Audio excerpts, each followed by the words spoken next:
dia, senhores e senhoras, muito bom dia nesse dia do 7/7. Aí, ó, 7 de julho. Olha que beleza, olha aí que beleza aí. Nesse período de Covid. Vamos para a nossa aula. Hoje nós vamos falar sobre a história do Brasil. Hoje a gente vai falar sobre a República da Espada. E aí, já começa já a ficar atento. Vamos ver aqui quantos participantes nós temos nesse momento. 33 participantes. Nós estamos pegando o segundo A e B de Vila Velha. Agora está dividido por turma, né? Dividido por turno, na verdade, de cada unidade. E era para ter uma quantidade maior de gente aí, hein? Era para ter uma quantidade maior de gente, mas vocês vão servir para poder falar para o resto da galera. Hoje eu encerro os conteúdos que nós teremos para as nossas próximas provas, beleza? Hoje eu vou falar principalmente... Bom dia, Helena. Bom dia, Angélica. Bom dia, bom dia, bom dia. Hoje eu vou falar para vocês da República da Espada, que é só o comecinho da República da Espada, que é até onde vai o conteúdo da nossa prova. Vocês receberão no PED, obviamente, se já não receberam, vão receber daqui a pouco, o período que ocorrerão as nossas provas e quais os conteúdos que farão parte das nossas provas.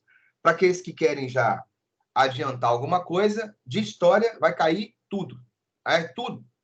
Tudo. Lembra que no Darwin os conteúdos são cumulativos, beleza? Então, você pode ir cobrando esses conteúdos ao longo do ano. E quais seriam, então? Estados Unidos do século XIX, imperialismo, segundo reinado, a Primeira Guerra Mundial, a crise de 29 e a aula de hoje, que é só o comecinho da República da Espada. E uma outra novidade. Essas questões, elas serão questões, todas elas, inéditas. Não só questões da minha área, mas de todas as áreas. Aí você fala por quê? Porque é claro que depois que saiu o resultado das nossas primeiras provas, o resultado foi um resultado muito positivo, né? Muito positivo? Muito positivo. Principalmente devido à honestidade, né? Da população brasileira em geral, né? Aí você fala assim, como assim a honestidade? Normalmente eu faço provas que eu coloco questões que são de vestibulares, os últimos que caíram. Então, tipo assim, questões de conteúdos mais novos que caíram na PUC, Unicamp, UERJ, o FRJ, o FMG, o UNB, sacou? Dos principais vestibulares do Brasil. Eu quase sempre pego as questões, as últimas do ano. Então, questão do vestibular 2020, sacou? Se eu tenho um conteúdo e caiu um assunto que eu acabei de dar aquele conteúdo, eu tenho uma chance de pegar dessas grandes universidades, porque aí você vê a vida real na prática, cara. Sacou? Você vê, ó, do jeito que caiu na Unicamp, ó, do jeito que caiu na PUC, ó, do jeito que cai na UFRJ. E aí você vai fazendo questões que são do mundo real. No entanto, se por um lado isso é muito bom, porque eu testo vocês com questões de vestibular de verdade, por outro lado, aquela honestidade que o brasileiro tanto fala, aquela honestidade que o brasileiro fala que falta aos nossos políticos, eu falo com vocês que falta ao próprio povo. Por quê? Porque o cara vai lá, vai dar um Ctrl+C, vai copiar um pedaço da questão, vai jogar no Google, vai ver que a questão existe, vai pegar o gabarito e vai marcar. Simples assim. E aí depois você quer falar de corrupção, né, meu velho? E aí depois você quer falar que é o partido A ou o partido B, né? É a famosa história do macaco que senta em cima do próprio rabo para falar do rabo alheio. Então, sabendo como que as coisas funcionam, a escola também se adapta e se adequa, beleza? Eu, para te falar a verdade, por mim, eu não esquentaria muita cabeça, não, que eu acho que se o camarada quer se enganar, ele que se engane, sacou? Só que o reflexo disso na vida dele um pouco mais à frente pode ser grave. E aí o moleque fala assim, vou querer assistir aula para quê? Daqui a pouco vai ter a prova, eu estou à toa em casa, vai ter a prova, quando vier a prova eu copio a matéria, Ctrl+C, vou no Google, jogo, aparece a questão, marco o gabarito. Nas próximas provas, essa possibilidade não existirá, beleza? Então, para você que tem um amigo aí faltando ou contando com a nota boa dessa forma, não vai rolar, não. Você vai ter que estudar mesmo, pode crer? É claro que existiram meninos que fizeram a prova se respeitando, ou seja, foram honestos com eles mesmos, sacou? Ou seja, é raro. Inclusive, alguns chegam e falam assim, pô, você é um otário, hein, velho? Questão de graça, era só copiar no Google que você achava a resposta, não colocou. Na verdade, o cara só foi honesto com ele mesmo, pode crer? Coisa que uma parte significativa acabou não sendo. Então, para você não ser desonesto com você mesmo, na próxima prova, não vai ter a possibilidade de você copiar, a não ser que você consiga entrar dentro do meu computador, porque vai ser questão que eu vou inventar. beleza? E a mesma coisa acontecerá com os outros professores. Então, velho, assista às aulas, já tá um negócio que você está na sua casa, não precisa de pegar ônibus, não precisa de fazer isso e aquilo. Se você perdeu, eu insisto, aquelas gravações do Darwin 24 horas, elas são excelentes, cara. Excelentes para você poder revisar a matéria e rever a matéria. Mas, vamos lá então, que hoje eu tenho que terminar esse conteúdo que vai também estar na sua prova. Então, deve ser mais ou menos 2, 3 questões por cada matéria. Eu estava calculando 2 por cada matéria. Vamos ver se eu vou fazer isso aí. Talvez um período maior, igual o segundo reinado, eu coloque 3. Num período menor, igual República da Espada, eu coloco só 1. Mas vamos ver. São 12 questões, 5 fáceis, 5 médias e 2 difíceis, beleza? E do conteúdo do começo do ano até agora. Mas, como eu te disse, eu vou rolar uma listinha. A gente vai ter uma semana de aulas de revisão. Então, vai dar para você testar antes de ir para a prova, e aí eu vou ver realmente qual que é o seu pedigree. Vou ver realmente do que você é feito, beleza? Aí, vamos lá. Eu vou espelhar um material com vocês aqui, que é um material que eu já coloquei lá no blog, que é sobre a República da Espada, beleza? Essa República da Espada, ela se divide, na verdade, a República Velha, que é o período que a gente vai ver agora, a República Velha se divide, na maioria dos livros, em 2 momentos. A República da Espada, que tem esse nome pelo fato de que foram 2 militares que governaram nesse curto período, apenas o Marechal Deodoro e o Marechal Floriano, e tem esse nome de República da Espada pelo fato de que os militares de alta patente, afinal de contas, olha o que eu falei, Marechal Deodoro da Fonseca, Marechal Floriano Peixoto. Se você não sabe, um marechal ele tem que ser um general que participa de uma guerra de importância e vence essa guerra com méritos, sacou? E aí, devido à diferenciação dele no trato da guerra, no comando da guerra ou em campo de batalha, ele pode receber essa patente acima de general, que é de marechal. Hoje no Brasil, por exemplo, não existe nenhum marechal. Então, marechais são generais que participaram em guerra e venceram essa guerra com honras e méritos. Assim, ele pode adquirir essa patente Super Thunderbolt. E os militares, normalmente de alta patente, ainda carregavam nos uniformes espadas. É claro que nessa época, uma espada já não faz muito sentido de você utilizar, porque existe arma de fogo. Mas faz parte do uniforme da galera. E se você for ver até hoje, não sei se você já foi, se você tem algum parente, um pai ou um irmão, quando você vai a uma promoção de um militar, ou seja, que ele vai se tornar um oficial mais graduado, né? Vai de tenente para capitão, para comandante, para coronel e por major e por aí vai. Quase sempre nessas cerimônias de elevação, de promoção, o camarada recebe um sabre, recebe uma espada, símbolo das altas hierarquias militares no Brasil e no mundo inteiro, beleza? E aí, essa é a República da Espada, é a primeira parte. E o resto é a República Oligárquica, ou do café com leite, que vai até 1930. Então, vamos lá. A República Velha se divide em 2 períodos. República da Espada, que é o que eu vou começar a ver hoje, e a República Oligárquica, ou do café com leite, de São Paulo e Minas Gerais. Essa República da Espada, ela tem um período que ela é provisória. Aí você fala, como assim provisória? Toda vez que um governo for derrubado, que foi igual no caso do Brasil, foi um golpe militar que derrubou a monarquia e proclamou a república. Toda vez que acontece um golpe e derruba um governo, o governo que se inicia sempre será chamado de governo provisório. Aonde? Quer dizer, então, se eu estiver lendo um livro e fala que foi o governo provisório tal, eu já sei que ele veio de golpe. Aham. Eu já sei que ele veio de algo ilícito. Aham. Eu já sei que ele está no poder passando por cima da Constituição que existia. Justamente. E aí, essa República da Espada, ela vai ser provisória enquanto não tiver uma nova Constituição. Então, não tem como, por exemplo, eu derrubei a monarquia e proclamei a república, beleza? Aí eu vou continuar com a Constituição da época da monarquia? Não tem lógica. Então, você derrubou a monarquia, você derruba a Constituição da monarquia. E esse governo novo que se inicia vai ser provisório até se fazer uma nova Constituição para aquele país. Ah, por quê? Porque depois que faz a Constituição, aí deixa de ser governo provisório e passa a ser chamado de governo constitucional. Ah, então quando eu vejo governo provisório lá no primeiro reinado, é porque não tinha uma Constituição ainda. Quando eu vejo governo provisório aqui na República, foi golpe e não tem uma Constituição ainda. Governo provisório do Getúlio Vargas, foi golpe.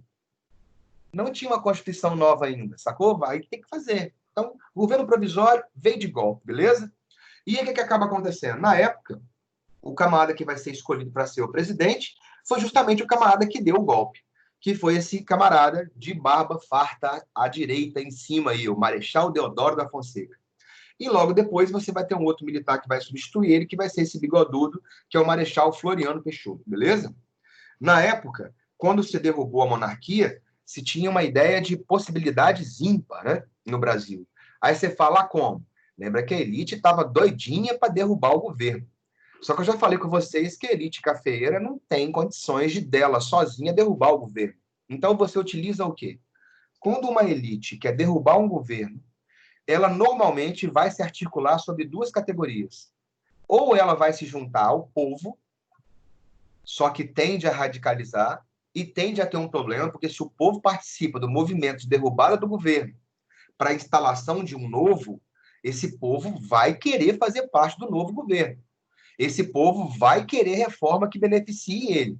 E, normalmente, no caso do Brasil, principalmente, que é a questão, as elites brasileiras não são muito chegadas de trazer povo para dentro da revolta. As elites brasileiras não são muito apoiadoras de povo compor o governo. As elites brasileiras não estarão a fim de fazerem reformas aprofundadas que beneficiem esse povo.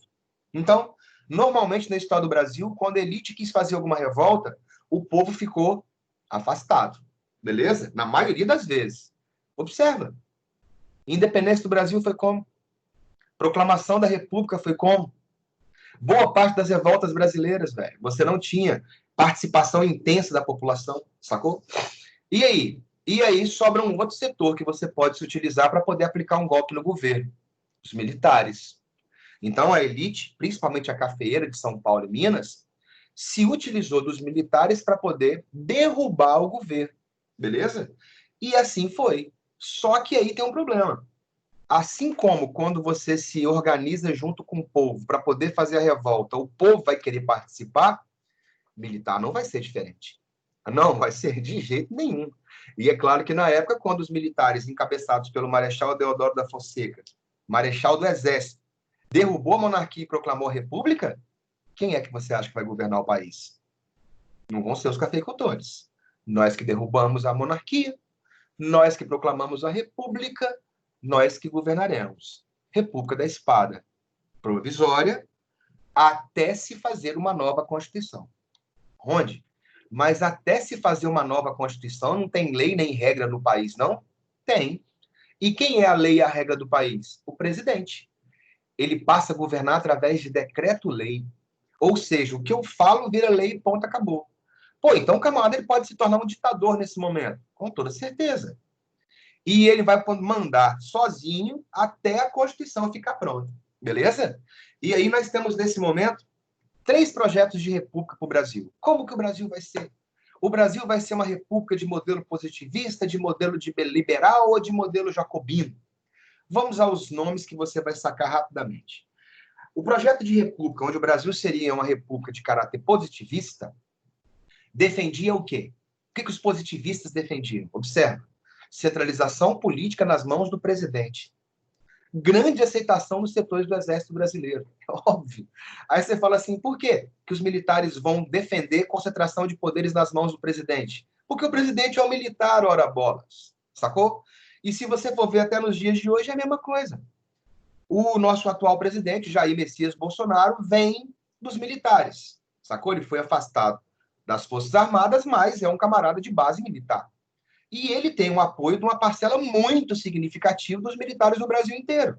Sacou? Ah, por quê? Porque são do mesmo segmento. Isso é normal acontecer. Olha a quantidade de militares que nós temos, por exemplo, povoando os principais cargos do governo. Aí tem gente que critica, tem gente que fala que é absurdo, que é isso e aquilo. Bicho, eu te dar uma ideia. Tem coisas que cabem ao Poder Executivo. Quem vai nomear o ministro é o Poder Executivo. Quem vai nomear os principais cargos de assessor é o Executivo. Quem vai nomear ou indicar para os principais estatais é o Executivo. E aí, assim como o Lula colocou os dele para governar com ele, Assim como Dilma colocou os dela para governar com ela, assim o Jair Messias Bolsonaro coloca para governar junto dele. Sacou? Por isso que eu falo que no Brasil direita e esquerda se criticam, fala que é um absurdo, que um é o contrário do outro e não é. Aí você fala por quê? Porque fazem basicamente a mesma coisa em boa parte das vezes, beleza? E aí, ó, olha a terceira frase. Visava a promoção do progresso. Qual que é a frase que está escrita na nossa bandeira? Ordem e progresso. É uma frase de base positivista. Visava a promoção do progresso dentro de um espírito ordeiro. Ordeiro vem de ordem. Ordem e progresso. Slogan da nossa bandeira. Não revolucionário, ou seja, sem povo exigindo grandes coisas. Por isso, o papel do Estado. Numa ditadura republicana, um governo forte, centralizado, com os poderes concentrados nas mãos dos militares do Exército. Sacou? E aí, ó, cabia ao Estado por meio da racionalidade científica. Lembra que o positivismo se considerava a ciência a religião da humanidade? Zelar pela ordem, proteger os cidadãos e garantir seus direitos de forma quase tutelar. Tipo assim, o Estado vai ser um Estado ditatorial, mas ele vai ser uma ditadura para defender os seus direitos. É um negócio que eu acho muito interessante isso, cara. É igual quando o camarada fala que vai fazer uma guerra para acabar com todas as guerras. Não, vou fazer uma guerra para defender os princípios da liberdade. Aí mata meio milhão, um milhão, milhões, assim vai.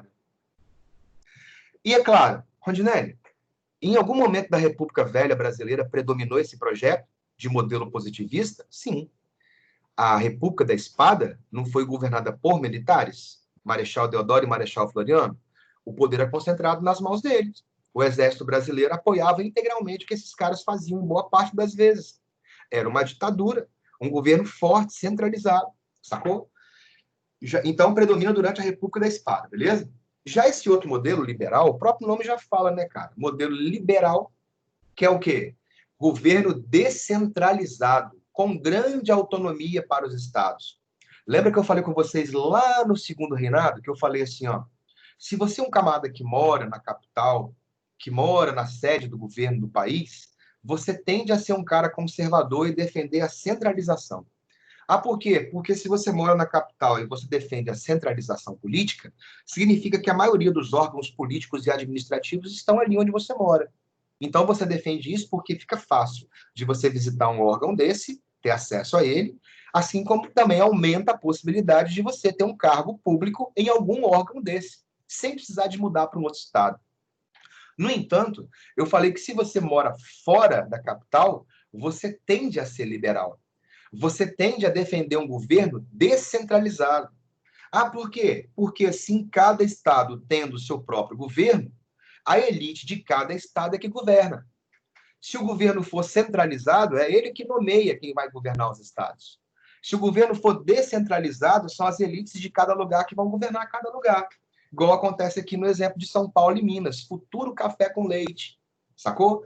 Ah, então eles defendem uma república com governo descentralizado, onde cada estado tem autonomia para escolher os seus governantes, fazerem sua própria eleição. É igual a hoje. Você não vota para escolher o governador do Espírito Santo e os deputados estaduais do Espírito Santo? É a mesma coisa. E enfatizava a necessidade das liberdades individuais, é claro, é um liberal, um sistema livre de competição econômica, né? Um sistema livre de competição econômica é um sistema onde você pode comprar, vender para quem você quer, beleza? Separação dos poderes, executivo, legislativo, judiciário, nada de concentrar muitos poderes num só. No modelo positivista, qual poder mandava mais? Se concentra poder nas mãos do presidente, lá naquele modelo positivista, qual dos três poderes mandava mais? O executivo. E nesse modelo aqui? Não. Nesse modelo aqui é ado, cada um no seu quadrado. Executivo tem sua função, legislativo tem sua função, judiciário tem sua função. Beleza? E aí? E aí, eleições para todos os níveis, municipal, estadual, federal, você vota, escolhe prefeito e vereador, você vota, escolhe deputado estadual, governador, você vota, escolhe deputado federal, senador e o presidente. E, é claro, a separação entre igreja e Estado, que, diga-se de passagem, a igreja já pretendia há muito tempo. Em outros países do mundo, esse processo de separação de igreja e de Estado aconteceu muito antes daqui. E, pelo jeito, parece que a população brasileira gosta. de quando envolve a política e a religião junto. Aí você fala, por quê? O povo brasileiro se diz um povo de muita fé, né? Um povo muito religioso, né? E às vezes eu fico bem pensando, tenho minhas dúvidas. Aí você fala assim, por quê? Porque como que pode ser um povo de base tão religiosa, cristã principalmente, e passar longe de seguir os exemplos de Cristo, de amar o próximo, de ser tolerante, de auxiliar, de não levantar falso testemunho, de não cobiçar, de não invejar. E parece que não é isso que é o exemplo mais massa que eu acho do cristianismo, que acontece com uma parte muito significativa da nossa população. É racista, é preconceituosa, é intolerante, é crítica. Se tiver a possibilidade de passar a perna, vai passar. Se tiver a possibilidade de se dar bem na parada, vai dar. Então, são coisas, como eu falo, a gente tem que aprender em casa, treinar isso e treinar todo dia. Por quê? Porque senão você vai acabar se tornando um brasileiro do jeitinho. Aquele que fala assim, para que eu vou pegar uma fila se lá na frente tem um brother que eu conheço, eu vou cortar a fila? Né? Para que eu vou estudar para essa prova ou vou assistir essa aula agora, se já vai ter ela gravada, ou se a prova que vai existir, eu vou dar um Ctrl+C, Ctrl+V e vou fechar a prova todinha. Então, são essas coisas que a gente deve ver na gente mesmo, beleza? E é claro, eu estou falando de separação de igreja e Estado porque é um problema muito grande. Quando você fala que separa igreja de Estado, quer dizer que o nosso Estado passa a ser um Estado laico. E dentro de um Estado laico, não deveria haver as influências ideológicas da religião nas decisões políticas tomadas pelo Estado. Aí você fala assim, por quê? Porque separou a igreja de Estado, cara. Sacou? As leis e regras não são criadas com base na Bíblia. As leis e regras são criadas com base na Constituição que os caras fizeram. Ou vão fazer. Beleza? E aí, às vezes, você pode até achar legal, porque, no exemplo que eu vou dar, o camarada que está governando a sua cidade ou o seu estado é da sua igreja. Então, a sua igreja, ela cresceu mais, ela foi beneficiada nisso e naquilo. Só que você tem que imaginar que o próximo governo pode ser um governo de uma religião diferente da sua, sacou? Aí, ao invés da sua ter privilégio, a sua pode passar a ser perseguida. Então, para não haver perseguição de determinadas religiões, não pode haver privilégios para outras religiões, sacou? O Brasil é um estado laico. Se eu quiser criar a igreja do Rondinelli de todos os dias, eu posso, sacou? Porque existe liberdade para eu poder fazer isso. Só que, como eu estou te falando, não é bem isso que acontece, não. E agora, nesse período de eleições que se aproxima, atento àquelas pessoas que quase nunca iam na missa, quase nunca iam no culto, e agora elas começaram a aparecer assiduamente, porque elas querem conquistar o voto daquela galera por um período eletivo que vem daqui a pouco. Então, atento. E outra coisa, para fechar essa conversa, se os senhores acham que realmente a sua religião é algo bom, é algo positivo, construtivo, que gera positividade e o bem-estar, não a misture com política. Porque quase sempre o nome política vem acompanhado de algum adjetivo que não é esses que eu falei que você considera da sua religião. Vamos supor, por exemplo, que um camarada da sua igreja, um pastor da sua igreja ganha a eleição, né? Ganha para fazer um mandato político qualquer. E aí, cara, se porventura, o nome dele ser citado em um jornalzinho qualquer ou na internet qualquer, ser citado, não vai aparecer o nome do deputado tal, vai aparecer deputado, pastor fulano de tal, da igreja tal, é citado em escândalo de corrupção. O camarada nem provou ainda se ele é ladrão ou não, mas já apareceu no jornal e você sabe como que a maioria dos brasileiros consideram aqueles cujos nomes aparecem na TV e no jornal com frequência. Né? Antes de provar alguma coisa, o povo já taxa, é ladrão. E aí, não foi ele que se queimou. Foi a função dele de pastor que se queimou, foi a igreja dele, nome tal, que se queimou, e, obviamente, você que faz parte daquele ciclo tem possibilidade disso respingar em você. Então, separe uma coisa da outra, que você vai ver que existe uma positividade muito grande.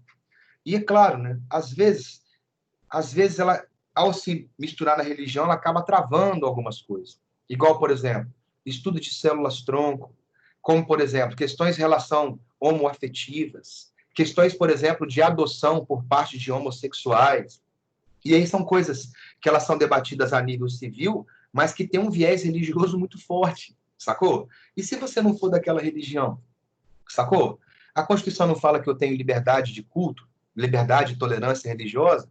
Por que você quer impor uma parada que é da sua religião para mim que não sou da sua religião?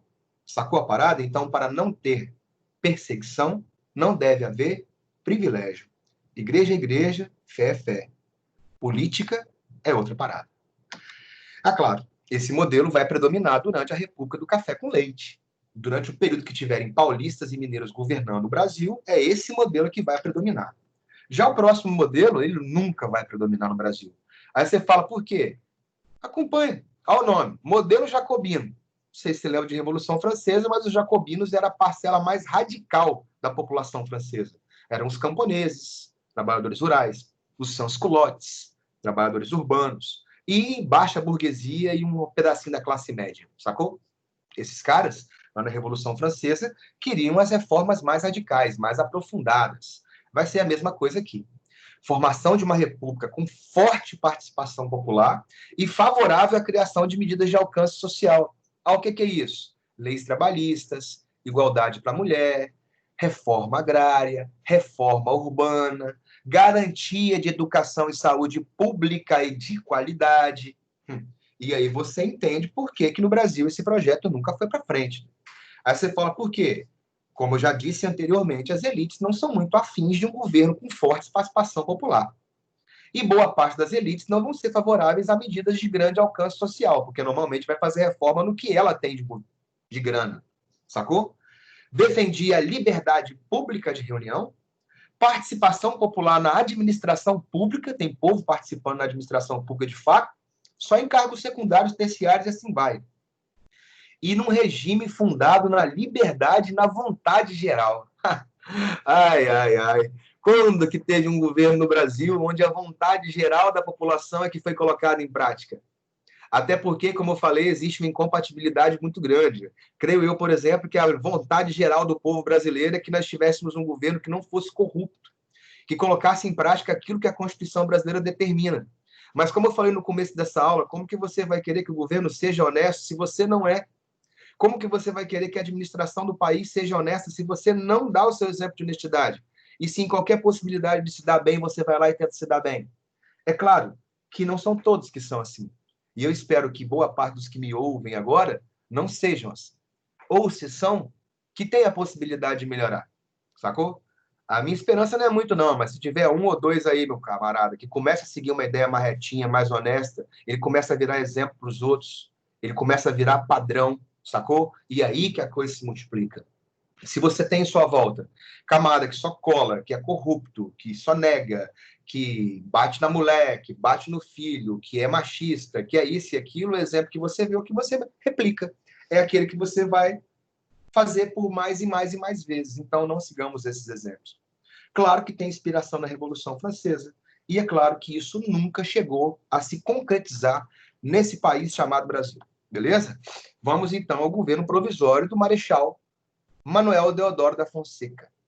Beleza? O nosso Deodoro da Fonseca, ele é... Por que governo provisório? Porque ainda não tem uma Constituição. Quando fizer uma Constituição, aí governo constitucional. E nesse momento ele governa como? Governa através de decreto-lei. Marechal Deodoro nasceu em Alagoas, diga-se passagem, os dois primeiros presidentes eram nordestinos, ele e o Floriano, e os dois eram alagoanos, beleza? E os dois entraram na escola militar desde muito cedo. Só que esse aqui veio de uma família mais abastada, uma família mais rica. Ele estudou na escola militar no Rio de Janeiro, foi para lá com 16 anos de idade. Então, se você quer entrar na carreira militar, é bom começar cedo. Ah, por quê? Para ter tempo de você conseguir chegar a uma alta patente. É claro que a respeito de serviço militar, que no Brasil ainda é um serviço militar obrigatório, mas eu conheço muitos militares e muitas pessoas que estão nesse setor, e às vezes, na minha época, por exemplo, eu ficava muito bolado porque eu não queria servir, né? Ah, por quê? Porque não era minha onda, não é minha onda, sacou? A ideia de serviço militar. Mas, como eu estou falando, se por um lado não era minha onda, é o sonho de milhares e milhares de outros adolescentes, cara. Aí eu ficava muito bolado, tipo assim, pô, para que forçar um camarada que não quer ocupar uma vaga no Exército, Marinha e Aeronáutica, forçar um camarada que não quer ocupar uma vaga, retirando a vaga daqueles milhares e milhões que sonham em ter aquilo ali. Aí eu, conversando com uns amigos meus militares hoje, isso, apesar de não ser lei escrita, porque você ainda é obrigado a se alistar, nos últimos alistamentos, de acordo com os caras que eu conversei, eles perguntam, quem quer servir? Sacou? Você vai ter que se alistar obrigatoriamente? Vai. Agora, você vai servir um ano lá? E aí, de acordo com esses dois brothers meus que estão lá, não há necessidade de você... Não são todos que vão servir. Então, se o camarada quer servir, vai fazer o exame físico, ver se ele tem aptidão e ele vai servir. Aquele camarada que não quer servir, se tiver alguém que ocupe a vaga no lugar dele, ele não vai precisar de servir, socialista é dispensado. Esse camarada entrou com 16 anos, com 21 já estava participando da Revolução Praieira, aquela do Pernambuco. Ao chegar ao Pernambuco, não se faça de arrogado, ou você é Cavalcante, ou você é cavalgado. E esse camarada participou daquelas invasões na Argentina, no Uruguai, participou da Guerra do Paraguai, e vai se tornar um membro do Exército Brasileiro com a maior patente possível, que é a patente de marechal. Marechal, para o cara se tornar marechal, ele tem que ser antes general, que participa de uma guerra e que vence aquela guerra com méritos e honras. Se você, general, participou de uma guerra e a venceu com honras e méritos, você tem a possibilidade de ser nomeado marechal. No Brasil atual, por exemplo, não existe nenhum marechal. É claro que, como eu falei, todo mundo leva os próximos dele com ele, né? Marechal Deodoro é do Exército. Montou o governo, quem proclamou república foi o Exército. Quem vai ocupar a maior parte dos cargos do governo vai ser o Exército. A Marinha é colocada de lado. E olha que na época da monarquia, quem ocupava os principais cargos militares eram os membros da Marinha. Agora, com a proclamação da República, quem ocupa os principais cargos do Estado é o Exército. Essa Marinha vai ficar mordida, ela vai ficar ressentida de não ter a moral que tinha antes e de não ocupar os privilégios que ocupava antes. E aí, ó, é governo provisório, mas ele faz um monte de parada. Algumas vocês já viram comigo.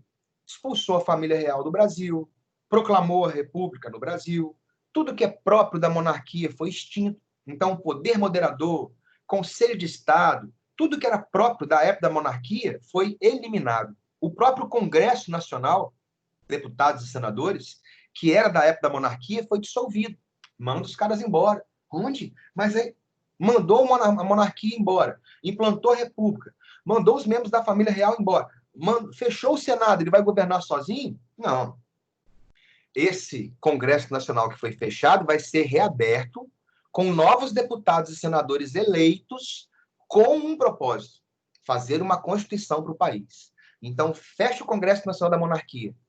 Se elege ou se nomeia deputados e senadores com uma missão: comporem a Assembleia Nacional Constituinte. E o que é compor uma Assembleia Nacional Constituinte? Deputados e senadores são escolhidos ou eleitos com a função de fazer uma Constituição para o país. Beleza? Reconhecer os compromissos estabelecidos no governo anterior.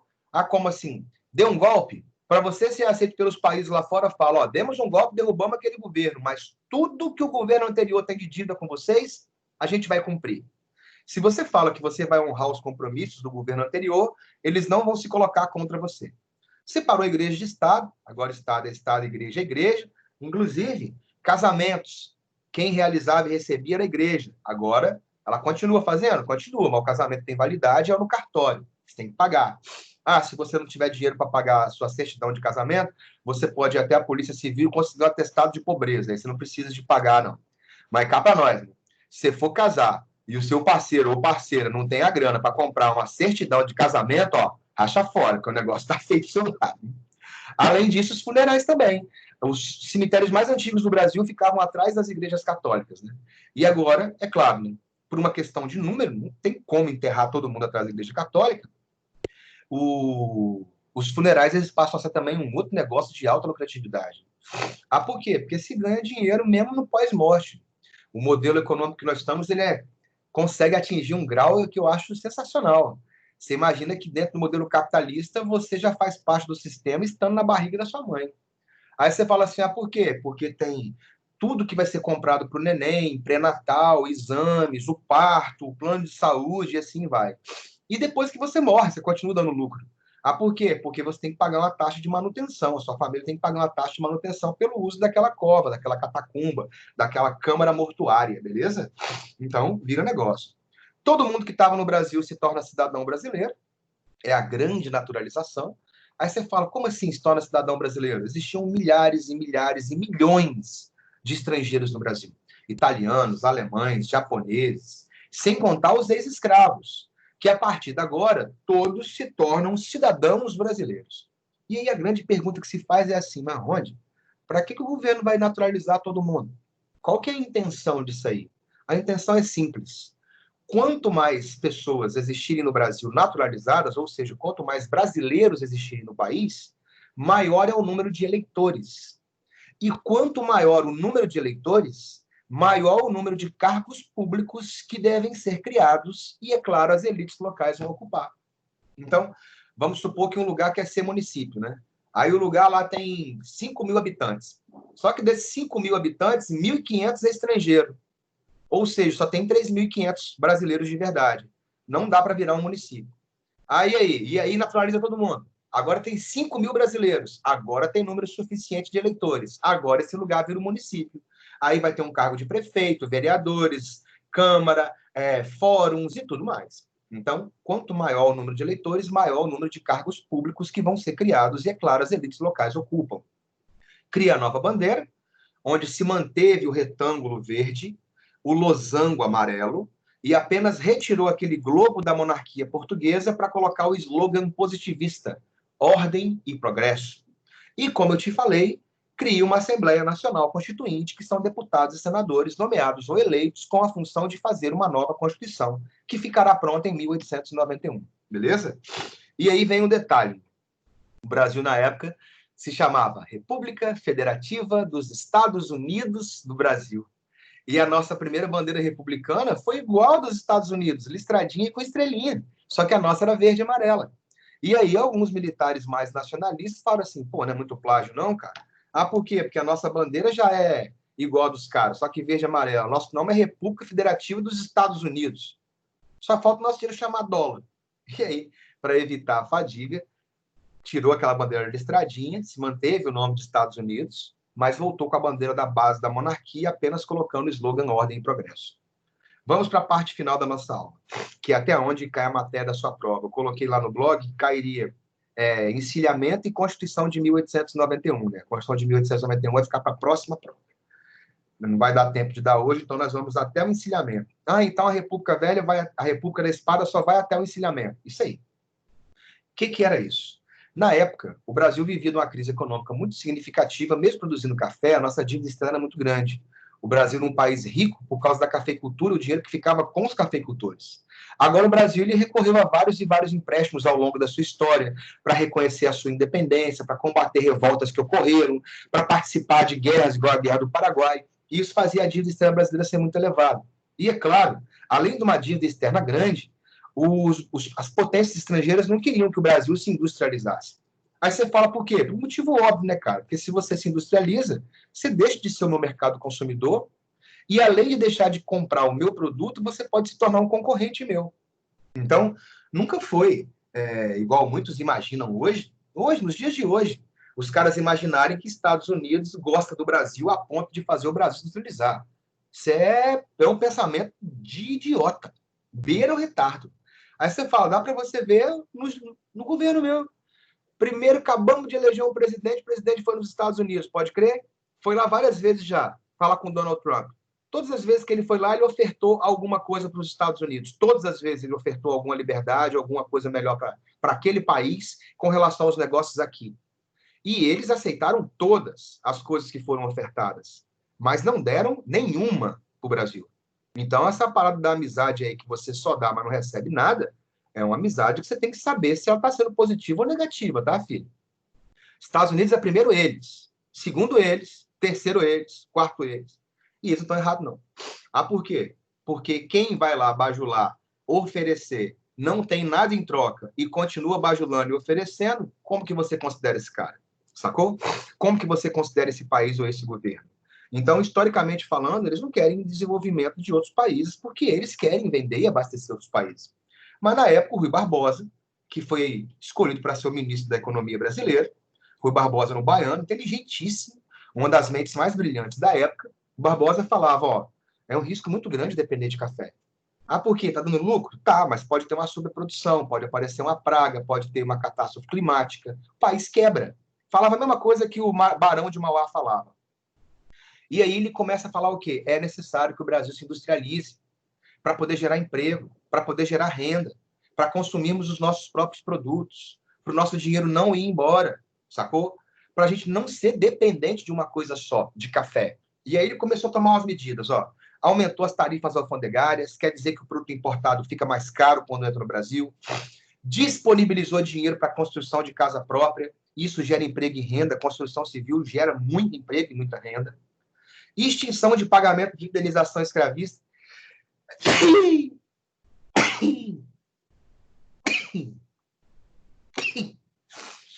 Igual na sala de aula também acontece aqui. E aí vai acontecer o quê? Lembra que eu falei com vocês que teve uma galera, na época da monarquia, que pensou assim, se proclamar república, quem sabe nesse novo governo a gente não consegue indenização? Porque a princesa Isabel libertou os escravos, mas não indenizou os donos dos escravos, né? E muitos deles tinham entrado com um processo agora na justiça para que o governo republicano pagasse a indenização. O Rui Barbosa fala, vou seguir o que a princesa Isabel fez, mesmo a monarquia tendo acabado, não vou indenizar ninguém, e o país não tem grana para indenizar os donos de mais de 4 milhões de escravos que foram libertos. Além disso, outra parada que ele fez, que eu dou muita moral, porque quase ninguém faz isso no Brasil até hoje, é diminuir margem de lucro de banco. Olha aí, nós estamos em crise econômica, isso e aquilo, pergunta se os bancos estão tomando prejuízo. E aí ele foi lá e falou, ó, vou diminuir a margem de lucro, vou diminuir os juros que vocês têm, vou diminuir as taxas, as tarifas bancárias que vocês cobram. Aí os bancos, absurdo essa interferência econômica. É claro que é interferência econômica, e não é absurdo nada. O país é meu, o mercado é meu. Você acha que você é uma ilha que vem para cá e cobra o que quer e faz o que quer? Pode não. Então nós vamos fechar as portas. Fecha as portas. Pergunta quantos bancos fecharam as portas? Nenhum. E é raro algum cara que pretende se lançar como político no Brasil, seja da direita ou seja da esquerda, realmente atacar banco e fazer reforma que diminui a margem de lucro que os caras têm. Raro. O que o Barbosa queria, então? Industrializar o país, gerar emprego, gerar renda, sacou? Aumentar a quantidade de dinheiro circulante, aumentar a quantidade de mão de obra assalariada. Quanto mais gente trabalhando, é mais gente recebendo, é mais gente consumindo. Quanto mais se consome, maior a necessidade de produzir, gera mais emprego e gera mais renda. E, é claro, isso diminuiria a nossa dependência só de café, só da zona rural. Só que tem um problema. Para você fazer essa verdadeira revolução industrial, seria necessário você conseguir ter dinheiro. Você tem uma ideia massa, tem ideia show de bola, vou fazer isso e aquilo. Igual, por exemplo, lá, eu estou plantando café no resto da minha propriedade. E eu tenho todo o projeto na minha cabeça, de qual que vai ser o café, que vai ser um café especial, vai ser um café de altitude, um café que eu não pretendo vendê-lo em saca, eu pretendo vender em embalagens pequenas, o café já em grão torrado, ou já em grão torrado e moído. Sacou? Que maquinário, que tecnologia precisa de ter. E para eu fazer isso, agregar valor ao meu produto, não só produzir e entregar para o cara que exporta, a ideia é boa? É. Mas precisa de ter o quê? Grana. Aí, irmão Adnet, se eu não tiver grana, eu recorro a empréstimo, que é o que eu fiz. Aí você fala, por quê? Eu até tenho dinheirinho. Mas por que eu vou usar o meu dinheirinho, sendo que eu posso utilizar o do banco, que tem juros muito menores? Sacou? De longo prazo, que incentiva a agricultura. Então, eu pego com ele. Mas e se você for pegar dinheiro e não tiver quem te empreste? O que você faz? Você quer abrir o seu negócio, mas não tem grana. Você vai pegar empréstimo, mas os caras não te emprestam. Mas por que eu não emprestava? Pô, ninguém vai emprestar dinheiro para o Brasil fazer industrialização, rapaz. Porque, como eu falei minutos atrás, além de você parar de comprar o meu produto, você vira meu concorrente. Mas por que não pega uma mentira? Pegar mentira? Pegar mentira como? Falar que é para emprestar dinheiro para poder fazer creche? Você acha que igual você engana seu pai, sua mãe, ou engana um montão de gente aí, meu velho, você engana uma potência estrangeira com relação à grana? Você quer esse dinheiro todinho para fazer creche? Beleza, eu vou lá ver então as creches que você está fazendo. E você acha que os caras vão liberar o dinheiro todo de uma vez? É por parcela. E fiscalizado, ó. Cada parcela vai um fiscal meu e ver se realmente está fazendo aquilo. E assim vai, não tem como pegar uma mentirinha. E aí? A ideia é boa? É. Tenho grana? Não. Consegui empréstimo? Não. Qual que é a ideia que ele teve? Aquela ideia que talvez boa parte dos senhores já tiveram pelo menos uma vez na vida. Aquela boa e velha máquina de fazer dinheiro. Aí você fala, caraca, eu com a máquina de fazer dinheiro ia produzir grana, ia comprar uma Ferrari, ia comprar uma Lamborghini, e ia passar cada mês numa praia paradisíaca, ia ter uma nave espacial, ia ajudar meus parentes pobres, isso e aquilo. Aí quando você tá todo animadão lá, vem um cara e fala, ô, acorda, desce do palco, Paquita. Ah, por quê? Não pode fazer isso não, rapaz, gera inflação. Aí você fala assim, mas como assim gera inflação? Bem, todo dinheiro, eu já comecei a comentar isso lá em Crise de 29, eu fortaleço aqui agora. Lembra que o nosso camarada Roosevelt, para criar o New Deal, gerar emprego, gerar renda, frente de trabalho, ele teve que ter grana, ele produziu dólar sem lastro, beleza? Essa ideia de produzir dinheiro sem lastro não foi ele que inventou. Essa ideia de produzir dinheiro sem lastro, originalmente ela começou aqui, com o Rui Barbosa. O que é isso, sem lastro? Lastro é uma coisa que a maioria das pessoas não sabe o que é. O lastro é o equivalente real do dinheiro. Então, se você tiver R$ 1 bilhão circulando no banco, circulando no mercado, no bolso das pessoas, lá no Banco Central, que são vários bancos centrais, né? Você tem que ter 1 bilhão em ouro. O dinheiro apenas representa uma riqueza que existe de verdade. Porque o dinheiro é só papel, meu filho. O ouro é riqueza de verdade. Então, se você tiver R$ 1 bilhão circulando, tem que ter 1 bilhão em ouro lá no banco. Por que, Rondinelli, que se eu produzir mais dinheiro gera inflação?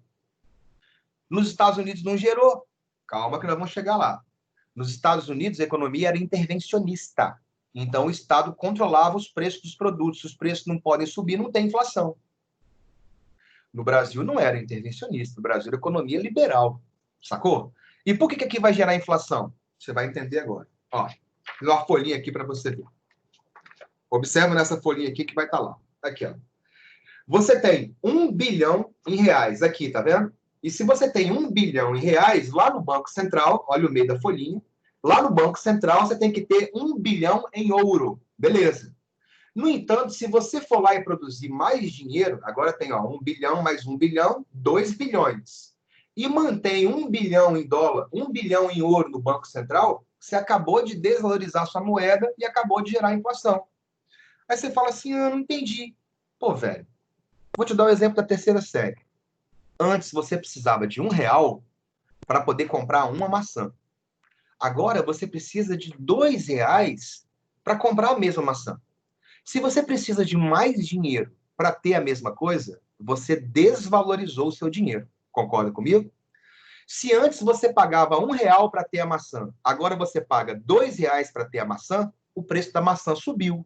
Isso é o quê? Isso é inflação. Rondinelli, mas o Rui Barbosa era tão inteligente, igual você fala aí, sagaz, ele não sabia disso, não? Ele sabia. Só que ele já tinha a solução. Qual que era a solução? As pessoas não sabem o que é lastro. Quando elas vierem ao banco pegar o dinheiro, elas não sabem. Se você for no caixa eletrônico agora e sacar uma grana, você não sabe se ela tem lastro ou não. A maioria nem sabe o que significa lastro. E mesmo você que sabe o que é lastro agora, você tem certeza que aquele dinheiro possui lastro mesmo? Pois é. Eu ia emprestar o dinheiro, você ia abrir sua fábrica, ia contratar gente, ia gerar emprego, ia gerar renda. Quando a sua fábrica começasse a exportar, recebe em dólar. Você concorda comigo que o dólar é uma moeda estável, uma moeda forte? O Rui Barbosa tinha qual ideia? Assim que essas fábricas que geraram emprego, geraram renda, abastecem o mercado interno, começassem a exportar, o dinheiro da exportação, que pode ser o dólar, pode ser a libra, hoje pode ser o euro, iria compor o lastro, igual aqui agora, ó. 1 bilhão para 1 bilhão, beleza? Fui lá e produzi mais R$ 1 bilhão. De acordo com eu começar a exportar, eu vou e coloco o dólar aqui, ó, igual é hoje. Ah, então o dólar hoje não é mais só ouro. Não. Hoje o dólar é composto de ouro, hoje o lastro, desculpa, é composto de ouro, de dólar, de euro, de libra e por aí vai. Rondinelli, mas deu certo? Não. Por que não deu certo? Primeiro que o governo não fiscalizou as pessoas para quem emprestava dinheiro. E segundo, aquele probleminha no comecinho da nossa aula. Qual o probleminha? Majoritariamente, o brasileiro não é honesto. Se você der a possibilidade dele emburacar para ganhar um dinheiro e ter um privilégio, ele vai. Surgiram milhares de pessoas que abriram empresas fantasmas, ou seja, empresas que existiam só no papel. Ia lá e pegava o dinheiro. O banco não fiscalizava a empresa, ia lá e pegava o dinheiro e ficava com o dinheiro. Abria a empresa? Não, era empresa fantasma, era só de papel. sacou? Só no papel tinha o nome da empresa. Para piorar, uma galera foi lá e colocou, meu velho, ações dessas empresas para vender na Bolsa de Valores. Como estava muito fácil pegar dinheiro emprestado, boa parte da classe média foi no banco, pegou dinheiro emprestado para comprar ações dessas empresas. Olha a merda. Passaram os meses, passaram o tempo. Quando chegou a época daquela empresa pagar o empréstimo ao banco, aquela empresa não foi pagar o banco. E aí o banco correu atrás da empresa. Aí, quando o banco corre atrás da empresa, agora ele vai descobrir que a empresa que ele prestou dinheiro não existe. Ele vai descobrir que a empresa que ele prestou dinheiro é uma empresa fantasma. Acabou o banco de se ferrar. A classe média vai vender as ações que ela comprou.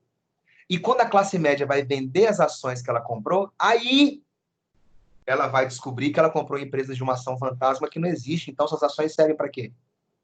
E se foi uma empresa fantasma que existiu só no mundo das ideias, só no papel, gerou emprego? Gerou renda? Gerou produção? Gerou consumo? Gerou exportação? Não. Gerou o que então? Especulação, crise econômica, o governo quebra, a classe média quebra, a inflação é super, hiper, thunderbolt elevada. E quem se deu bem? Aqueles que especularam, aqueles que criaram as empresas fantasmas, aqueles que enganaram a classe média, aqueles que enganaram a população, aqueles que enganaram o próprio governo. Ou seja, no Brasil, o crime compensa. Sacou? E aí, Rondinelli? E aí, aqui vai gerar uma crise que os próximos 4 governos vão tentar solucionar. Nos Estados Unidos, como eu disse, não gerou inflação e não teve surgimento de empresa fantasma. Não teve inflação porque o governo lá é intervencionista, controlava os preços dos produtos. E não teve empresa fantasma porque o governo lá fiscaliza, coisa que o nosso aqui não fez. E aí, como eu te disse no começo da aula, olha a quantidade de gente que recorreu a essa subsídio do governo aí no período de pandemia. Pessoas que não têm necessidade de, sacou? Mais de 140 mil funcionários públicos pegaram esse dinheiro, sendo que não teve nenhum tipo de abatimento no salário do cara, sacou? Pessoas que têm uma renda comprovadamente elevada, que viajam para o exterior, pegaram a parada, sacou? E aí, velho, como eu te falei, só melhoraremos quando melhorarmos nós mesmos. Quando nós passarmos a nos policiar e a sermos honestos com a gente mesmo, a gente vira exemplo para o redor e quem sabe aí o futuro pode ser um pouco melhor. Encerramos aqui a nossa aula. E por que tem esse nome de encilhamento, hein, Rondinelli? Encilhamento vem de corridas de cavalo, sacou? Quando você vai num jockey club que vai ter uma corrida, os caras falam, vai começar uma encilhada agora. O cavalo está encilhado, ou seja, com arreio, pronto para o jockey montar em cima dele e sair correndo. Assim como numa corrida de cavalos. A maioria dos apostadores perdem, pouquíssimos ganham. A mesma coisa foi esse plano econômico do Rui Barbosa. A maioria das pessoas envolvidas no plano econômico perderam, quebraram. E pouquíssimos deram certo. Os estelionatários, os que criaram empresas fantasma, os que especularam. No mais, a matéria da nossa prova vem até aqui, sacou? Estamos falando do encilhamento. E na próxima aula, meu camarada, nós vamos ver a Constituição de 1891, beleza? Mas a matéria da sua prova encerrou aqui. No mais, beijo para os senhores. Espero que tenham gostado da aula. É uma aula que serve para a gente pensar na gente mesmo, né? Enquanto pessoa, e saber se num futuro próximo vai melhorar alguma coisa nesse nosso país. Beleza? Vamos lá aqui, vendo aqui se tem alguma dúvida. Valeu, valeu. Clara, show de bola. Guilherme aí, ó, falando que é muito legal. O sabre é muito bonito. Pode crer, velho. Show de bola. Eu já fui em algumas, né? Lembra que essas promoções de militares são aquelas festas de quebrar a banca. É de quebrar a banca mesmo. É muito massa. Ele formou em artilharia na mão. Pô, pode crer. Show de bola. Quanto que custa mais ou menos uma certidão de casamento? Rapaz, uma certidão de casamento ela deve custar mais ou menos uns 200 a 300 reais. Valeu, valeu. Bom recesso para a sua família também. Valeu, valeu, valeu. A Edeli, beijo, obrigado. Gabriel, valeu. Ronde, obrigado. É um festão. Show de bola. Beijo para vocês e até mais. Valeu, tchau. Dúvidas? Você tem meu contato.